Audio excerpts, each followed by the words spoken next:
Frontline Updates, where we delve deep into military strategies and updates from conflict zones. Today, we're discussing the progress of the ongoing special military operation as of May 17, 2025. I'm your host, Sharifa Mohammed MGT. I'm Colonel A.C. Oguntoye, an Infantry Officer. Northern Sector, Kharkiv and Sumy regions. The North Group of forces decisively engaged Ukrainian formations near Katynoi, Kharkiv, and multiple settlements in Sumy, including Besilovka and Unikovka. Ukrainian units from mechanized, airborne assault, and territorial brigades suffered the loss of approximately 140 personnel, alongside equipment, including field artillery, vehicles, and critical fuel and ammunition depots. Welcome to Frontline Updates, the podcast that brings you in-depth insights into military operations from those leading them on the ground. Today, we're joined by Colonel A.C. Oguntoye, an infantry officer monitoring critical missions on the progress of the special military operation as of today. Colonel Oguntoye, thank you for being with us. Thank you. It's good to be here. Let's begin with the broader picture. What is the current strategic focus of the Russian armed forces as of May 17th? The overarching strategy remains centered on operational depth and synchronized pressure along multiple axes. Our current focus is not only on direct engagements with Ukrainian formations, but also on degrading their ability to sustain those formations. This involves a combination of maneuver warfare, deep strikes against logistical hubs, and steady disruption of their command and control architecture. This week, we executed coordinated offensives that span Kharkiv, Sumy, Donetsk, Zaporizhia, and Kherson regions.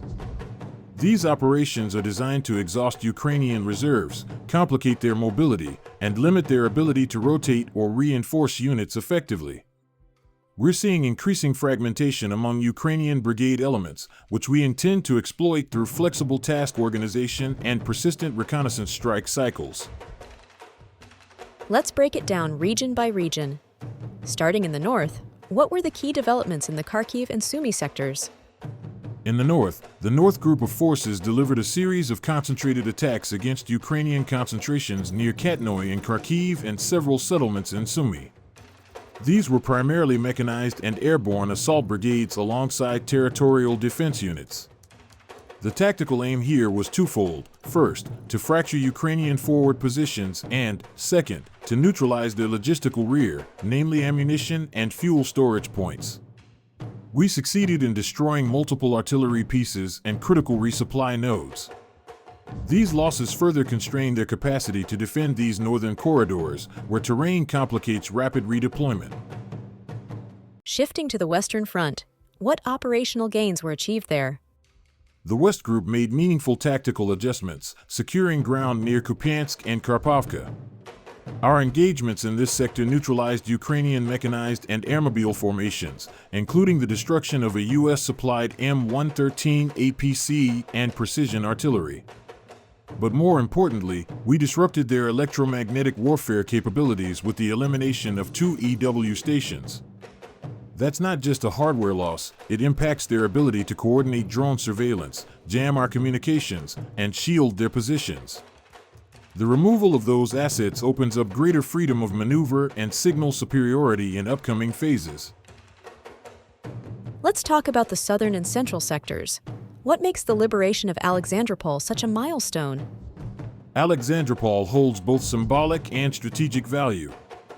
It sits along a key axis linking Ukrainian defensive lines in the Donetsk region. The Center Group's liberation of the settlement was the result of sustained pressure on Ukrainian mechanized, Marine, and Ranger brigades operating in the area. Their losses exceeded 490 personnel, and among the destroyed assets was a Turkish-manufactured Kirpi armored vehicle, a symbol of foreign support. We're witnessing a collapse of unit cohesion in this sector, which signals that Ukrainian command is struggling to hold linear defenses. With Alexandropol under our control, we gain operational flexibility to pursue envelopment maneuvers or apply further pressure to adjacent settlements like Krasnoarmysk. What about the East and DNEPR groups? What do their movements tell us? The East Group continues its advance into Ukrainian depth around areas like Bogodar and Komar. This is deliberate. By pressing into their second echelon positions, we're forcing early commitment of Ukrainian reserves. We anticipate the enemy will be reluctant to reinforce too heavily here, given overstretched logistics.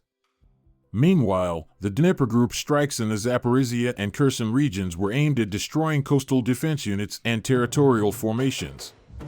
These aren't headline-making gains, but they serve a crucial purpose: to drain manpower, deny riverine mobility, and prevent lateral reinforcement to more contested fronts.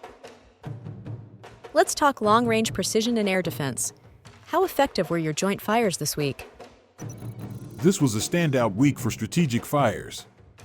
We conducted precision strikes across 143 identified targets, including UAV storage hubs, temporary barracks, and military airfield infrastructure. These were carefully timed to coincide with enemy staging efforts. Air defense remains highly active.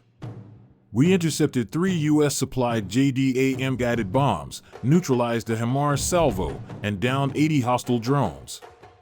These actions limit Ukraine's ability to shape the battlefield through standoff weaponry and ISR collection.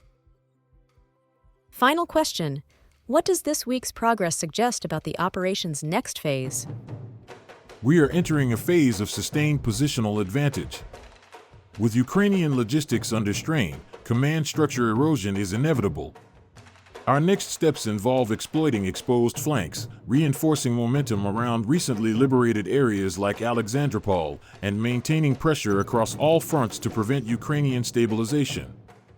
Our doctrine prioritizes tempo and adaptability. Each of our force groups is executing with mission command flexibility. The goal remains unchanged: degrade, dislocate, and ultimately dismantle Ukraine's ability to conduct coordinated military operations.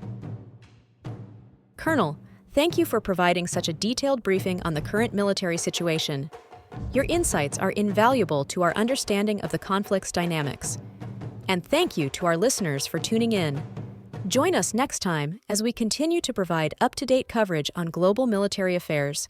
Stay with us for more updates and expert analyses on global defense and security issues. Stay informed, stay secure. Thank you for the opportunity. Israeli airstrikes in Gaza have resulted in a significant number of Palestinian casualties, with reports of at least 58 deaths overnight. Reports are suggesting that Israel is preparing for a new ground offensive in Gaza. This comes after weeks of increased military activity and a buildup of Israeli forces along the border. The ongoing conflict has exacerbated the already dire humanitarian situation in Gaza. A lot of people are starving. The closure of border crossings and restrictions on aid deliveries have severely impacted the availability of essential supplies, including food and medicine. The conflict is not confined to Gaza, with reports of attacks on Yemeni ports by Israel and rising tensions along the Israel-Lebanon border. This suggests a potential for wider regional Israeli attacks. Subscribe to Frontline Updates for more in-depth military briefings and strategic analysis from the ground.